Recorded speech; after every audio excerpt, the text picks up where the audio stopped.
सभापती महोदय, बालकांचा मोफत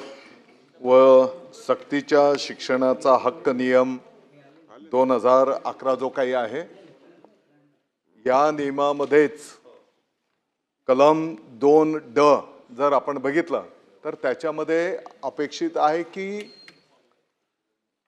त्या बालकाच्या घराच्या पासून नजीकची शाळा,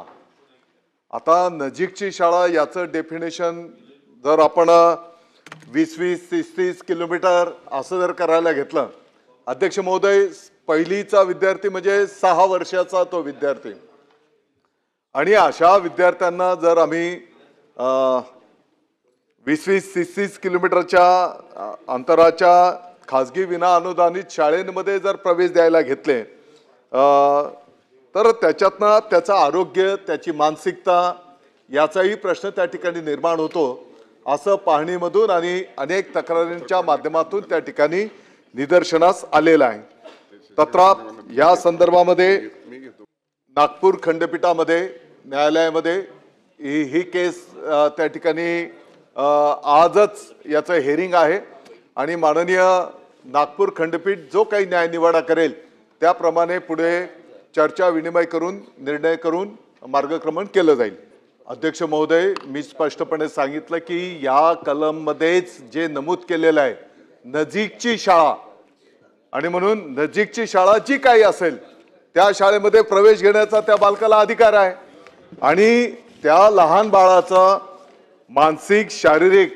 या गोष्टींचा पण आपण त्या ठिकाणी विचार करण्याची गरज आहे. आणि राहिला विषय सभापती महोदय, 12 मार्च 2026च्या अखेर RTEच्या अंतर्गत ज्या 8697 शाळांमध्ये 25% प्रवेशाच्यासाठी ज्या काही जागा उपलब्ध आहेत, साधारणपणे 1,14,716 जागा उपलब्ध आहेत आणि या क्षणाला 2,08,556 अर्ज प्राप्त झालेले आहेत आणि अर्जाच्या साठीची मुदत पण त्या ठिकाणी 18 मार्च 2026 पर्यंत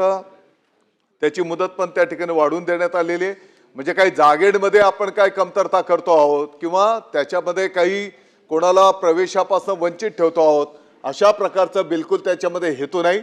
फक्त लहान बाळांना त्याच्या शरीराचा, त्याच्या मानसिकतेचाही विचार करून